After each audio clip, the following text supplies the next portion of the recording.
ये आज तक की समस्त सनातनियों की, हिंदुओं की सबसे बड़ी विजय है। यह उत्सव दीपावली से बहुत ज्यादा खास है। निश्चित ही कोई ऐसा अभागा होगा जिसको इस दिन का इंतजार ना हो। हमको तो है, राम भक्तों को भी है। अब रही बात कि अपने ही लोग टिप्पणी उठाते, आपने ऐसा कहा, तो वो अपने नहीं है, वो रावण के खानदान के हैं।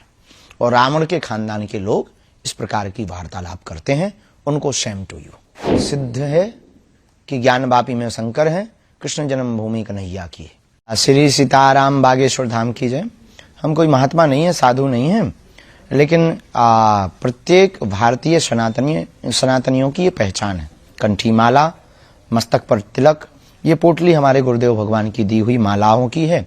इसमें मालाएं हैं, आदि आदि चीजें हैं जो गुरुदेव भगवान ने हमको प्रसाद रूप में दी थी, जिनके प्रभाव और प्रभुत्व से हम जन कल्याण के लिए मानव जीवन की दैहिक दैविक भौतिक समस्याओं के समाधान का रास्ता बतला पाते हैं अथवा लोगों को मार्गदर्शन दे पाते हैं। ये उस तपोबल की पोटली है पूज्य गुरुदेव भगवान की, हमारी निजी कोई तपस्या नहीं। जी, चूंकि राम दरबार है आपके गले में और राम मंदिर का उद्घाटन होना है, प्राण प्रतिष्ठा होनी है भगवान श्री राम की मूर्ति की अयोध्या में, ये जो एक उत्सव है इसको लेकर के आप, चूंकि आपको निमंत्रण मिला है, आप वहां पर शायद जाएंगे भी, जा रहे हैं। उत्सव है, इसको किस तरह से आप देखते हैं? ये आज तक की समस्त सनातनियों की, हिंदुओं की सबसे बड़ी विजय है, सबसे बड़ी जीत है। यह उत्सव दीपावली से बहुत ज्यादा खास है। निश्चित ही कोई ऐसा अभागा होगा जिसको इस दिन का इंतजार ना हो। हमको तो है, राम भक्तों को भी है। केवल भारतीय को नहीं, भारतीय मूल के लोग जितने भी अन्य देशों में रहने वाले लोग हैं उनको भी है। तो जो है, हमारा यही कहना है कि उस दिन दीपावली मनावे और उत्सव का उत्साह पूछो मत। प्रेम अत्यधिक होता है तो वाणी कम बोलती, आंखें ज्यादा बोलती हैं। ठुमका लगाने को जी चाहता है, अयोध्या जी जाने को जी चाहता है। जी, लेकिन आप जो कह रहे हैं कि उत्सव का ये दिन है, विजय है सनातनियों की, लेकिन कुछ लोग इसी धर्म से जुड़े हुए लोग वो जो बयान दे रहे हैं, कोई कहता है अभी भी ये कोर्ट का फैसला है, मंदिर तैयार हो चुका है, लेकिन अभी भी कुछ लोग सलाह देते हैं कि वहां पर अस्पताल बनना चाहिए, तो कोई कहता है स्कूल बनना चाहिए, और कुछ लोग तो सनातन धर्म पर ही प्रश्न उठाते हैं कि इसमें तो जाति विभेद है। ये तमाम चीजें अभी भी प्रश्न उठ रहे हैं। बिल्कुल भी जाति विभेद नहीं, मूर्खतापूर्ण बातें हैं ये। और पहले तो उत्तर हम आपको ये दे देवे बनाने, हम इनके विरोध में नहीं, पर ये हम सबकी आस्था का केंद्र है। सबकी आस्था है, सबकी आस्था है, तो हम राम भक्तों की भी आस्था है। हम राम भक्तों की आस्था है तो केवल यही राम भक्तों के मंदिर पर ही अस्पताल क्यों बनना चाहिए? अब रही बात कि अपने ही लोग टिप्पणी उठाते, आपने ऐसा कहा, तो वो अपने नहीं है, वो रावण के खानदान के हैं।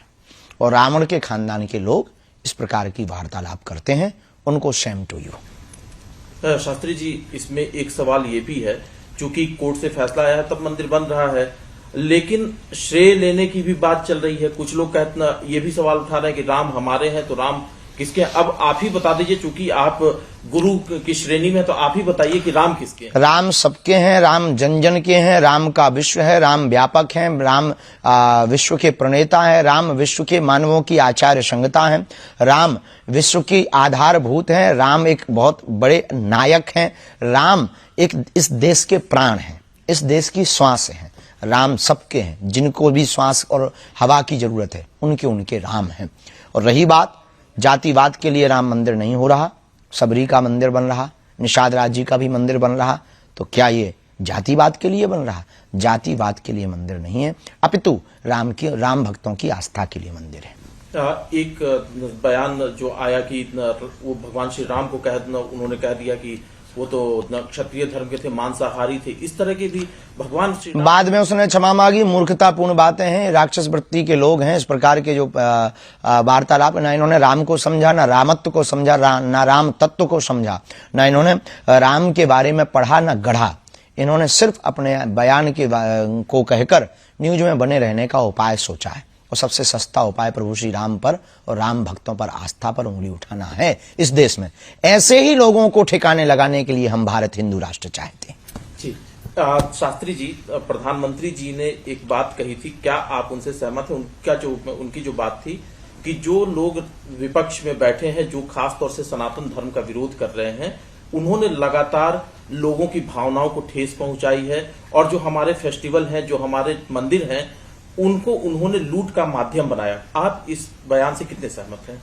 जो ऐसा कर रहे हैं उनके लिए ये बात सही है।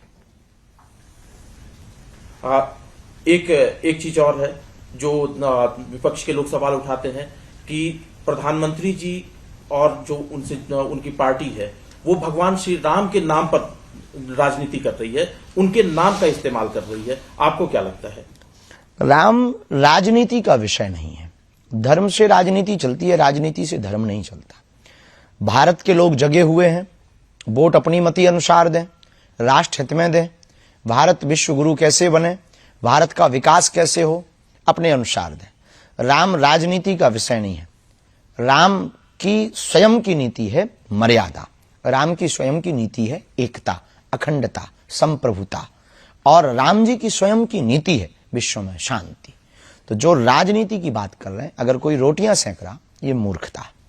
अभी आपने जिक्र किया था शुरुआत में कि सनातनियों की सबसे बड़ी ये जीत है। 2 मामले अभी और कोर्ट में है जिसको लेकर के भी संघर्ष जारी है, उसके बारे में आपकी क्या राय है? राय क्या, सिद्ध है कि ज्ञानवापी में शंकर है, कृष्ण जन्मभूमि कन्हैया की है। अब उसमें राय की बहुत ज्यादा आवश्यकता नहीं है। न्यायालय है इस देश में, न्याय प्रणाली है, और वर्तमान में मिल रही एसआई की रिसर्च में जो सबूत है उससे यह निश्चित हो रहा है कि वहां पर सनातनियों का ही प्रभुत्व रहा, सनातनियों का ही मंदिर है, किसी अन्य मजहबियों का नहीं। इस देश में मोहम्मद गौरी, अकबर, बाबर, इन्होंने आक्रमण करके हमारे देश के मंदिरों पर जो कुठाराघात किया, उसके घाव वर्तमान में भरे जा रहे हैं। भगवान की कृपा से स्वर्णम काल है सनातनियों के लिए, हिंदुओं के जागरण के लिए। तो आपको लगता है कि बहुत जल्दी यहाँ पर भी फैसला हो जाएगा? होना ही है, होकर के ही रहेगा, और होना ही चाहिए। विवाद जल्दी खत्म हो, जल्दी से इन लोगों को शांति मिले, ताकि जो है ये बार बार इनके मुंह चलाना बंद हो जाए। एक सवाल और है सीए एनआरसी को लेकर के कि इस देश में सीए लागू हो, कुछ लोग इसका विरोध करते हैं। एक तबका कहता है कि उसके खिलाफ है, एक विशेष धर्म के खिलाफ है। विशेष धर्म के खिलाफ नहीं है, इसमें बहुत न्याय प्रणाली के साथ सीए का प्रयोग है। बुद्ध, जैन, ईसाई आदि जितने भी आए हैं भारत में, इन्हें शरणार्थी कहते हैं, एक भाषा में शरणार्थी आए हैं। तो बांग्लादेश और पाकिस्तान आदि से आए हुए अन्य मजहब के लोग भी कुछ आए हैं, जिनका नाम नहीं हम लेना चाह रहे, जिनका भी नाम ले रहे थे उनके समाज के लोग, उनके खिलाफ नहीं है। पर उनके लिए एक बहुत सुंदर तर्क है कि तुम अपना देश छोड़ के क्यों आए, क्या आवश्यकता थी? भाई हमारे घर में भोजन भाजन की बढ़िया व्यवस्था होगी तो हम पड़ोसी के घर क्यों डेरा डालेंगे? या तो कोई तुम्हारा षड्यंत्र है, या फिर तुमको कोई कान भर रहा है, या कोई इंटरनेशनल साजिश है। तो बढ़िया है, सीए बहुत बढ़िया है। शास्त्री जी, एक राजनीतिक सवाल है, क्योंकि 2024 में लोकसभा के चुनाव भी होने हैं, राम मंदिर का निर्माण हो रहा है, ये आकलन है कि इसका प्रभाव भी रहेगा लोकसभा के चुनाव पे। आपको क्या लगता है, भारतीय जनता को जो वोट देने जाएगी, क्या उसको नरेंद्र मोदी को एक और चांस देना चाहिए? हम राजनीति पर टिप्पणी तो नहीं करते, न राजनेता पर टिप्पणी करते। जो राष्ट्रहित की बात कर रहा, राष्ट्रहित के लिए बोल रहा, राम राज्य की स्थापना के लिए जी रहा, ऐसे व्यक्ति को भारत के संपूर्ण वोटरों को स्वविवेक के साथ अपनी मति के अनुसार वोट देना चाहिए। अब किसको देना चाहिए ये तुम्हारा विवेक, हमारे कहने से आपको वोट देना नहीं। और हम राजनीति पर टिप्पणी करके काहे को बेफिजूली में फंसे। लेकिन कुछ लोग ये राय रखते हैं कि शास्त्री जी पर्ची निकालते हैं तो राहुल गांधी और कांग्रेस की भी कभी पर्ची निकाल करके बता दें कि देखो साहब, हम पर्ची निकालते हैं मानव जीवन की दैहिक दैविक भौतिक समस्याओं के समाधान के लिए। सबको आना चाहिए, जिन्हें निकलवानी है वो आए। अब आपके कहने से नहीं हम निकालेंगे, जिनको निकलवानी है वो हमारे पास आए, हम बिल्कुल बारे में उनके बताएंगे। जो हमें चेतना के बल पर, शक्ति के बल पर पता लगेगा, हम बोलेंगे, और जो बोलेंगे वो सत्य होगा। ये हनुमान जी की कृपा। एक सवाल है, एक सवाल आखिरी है, चूंकि राम अयोध्या में आ रहे हैं, अपने भवन में जा रहे हैं, राम राज्य को लेकर के कि राम राज्य की स्थापना कैसे हो, सिर्फ राम के आने से राम राज्य की स्थापना नहीं होगी, क्या संदेश देना चाहेंगे आप? राम राज्य की स्थापना होगी, अमीर और गरीब को छांटा जाए और गरीबों का भला किया जाए, और जातिवाद को खत्म किया जाए। जातिवाद की रोटी सेकने वालों के मुंह पर जोरदार तमाचा लगवाया जाए कानून के द्वारा। और भारत में राम राज्य की स्थापना, ये जो राम जी के ऊपर टिप्पणी उठाते हैं, इनके लिए कठोर कानून बनाया जाए। और तीर्थों को स्वच्छ पवित्र किया जाए और तीर्थ क्षेत्र में बिकने वाली मांस मंदरा पर पूर्ण प्रतिबंध लगाया जाए और गरीबों को पूर्ण अधिकार दिया जाए, चाहे वो किसी भी जाति का हो, किसी भी वर्ग का हो, किसी भी मजहब का हो, तो भारत हिंदू राष्ट्र बनेगा और राम राज्य होगा। लेकिन जातिगत जनगणना की बात हो जाती है ना जब इस तरह की बातें उठती। जातिगत जनगणना की जगह अमीर और गरीब की जनगणना होनी चाहिए और गरीबों की जनगणना करके उनको लाभ देना चाहिए। राम अयोध्या में आ रहे हैं, अपने भवन में, अयोध्या में तो वो थे ही, उल्लास है आपके, आप अपने हृदय का जो उल्लास है वो किस तरह से व्यक्त करेंगे? राम जी तो अवध में विराज रहे। पहले लोग कहते थे कि राम लला हम आएंगे, मंदिर वहीं बनाएंगे।